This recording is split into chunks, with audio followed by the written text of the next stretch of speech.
పరమహంస రామకృష్ణ పరమహంస వివేకానందుడికి ఆ జ్ఞానం కలిగించడం కోసం తన కుడి పాదంతో అతను స్పర్శించగానే అతనికి ఏవో లోకాలన్నీ గిరగిర తిరుగుతున్నట్టు అనిపించింది. అదే ముచ్చిపోవడం కాదు, మతిభ్రమ కాదు, అది గిరగిర తిరుగుతున్నట్టు అనిపించింది. అలా ప్రశాంతంగా సాక్షిగా చూస్తే అన్నీ తనలోంచే వస్తున్నట్టు అనిపించింది.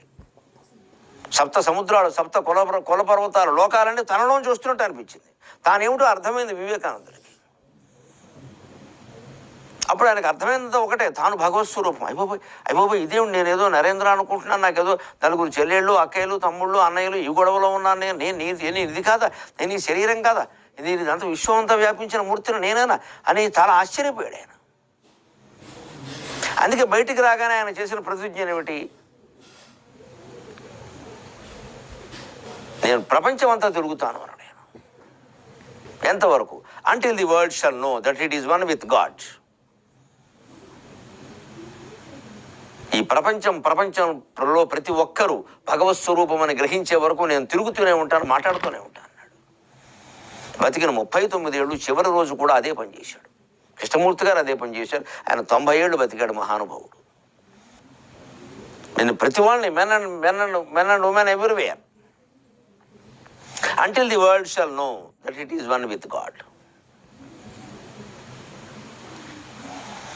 అది నా లక్ష్యం. ఎందుకని ఆయన తెలుసుకున్నాడు ఆ విషయాన్ని, తాను భగవంతుడు ఒకటే అని. అది అందరికీ తెలియజేయడం కోసమే నేను తిరుగుతా అన్నాడు. ఎన్ని ఉపన్యాసాలు ఇచ్చాడు, అవన్నీ ఎన్ని గ్రంథాలుగా వచ్చాయో అందరికీ తెలుసు. ఆధ్యాత్మికంగా రకరకాల సందేహాలు పీడించే వాళ్ళు వివేకానంద సాహిత్యం చదవండి. కంప్లీట్ వర్క్స్ ఆఫ్ వివేకానంద అని కలకత్తా రామకృష్ణ మఠం వారు వేశారు. ప్రతి రామకృష్ణ మఠంలో అసలు మూలం ఇంగ్లీషులోనూ దొరుకుతున్నాయి, తెలుగులో కూడా ఉన్నాయి. వివేకానంద సాహిత్య సర్వస్వం అని 7-8 భాగాలు రామకృష్ణ మఠం వాళ్ళు తెలుగులో కూడా వేశారు. తప్పనిసరిగా అందరూ చదవాల్సిన గ్రంథాలు. ముఖ్యంగా యువకులు వదిలిపెట్టకుండా చదవాలి, యవ్వనంలోనే చదవాలి.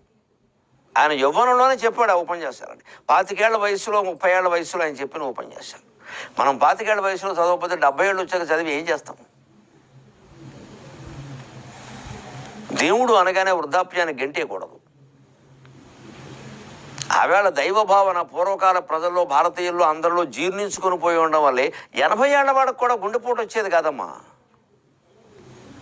ఇవాళ 25 ఏళ్ల వాడికి గుండెపోటు వస్తుంది, 20 ఏళ్ల వాడికి క్యాన్సర్ వస్తుంది. ఆందోళనలు, ఒత్తిళ్ళు, ఏం చేయాలో తెలియదు, ప్రతిదీ సమస్య. మరి ఇప్పుడు ఆధ్యాత్మిక సాహిత్యం మనం ఏ వయస్సులో చదవాలి? 75 ఏళ్ల వయసులోనా, 25 ఏళ్ల వయసులోనా?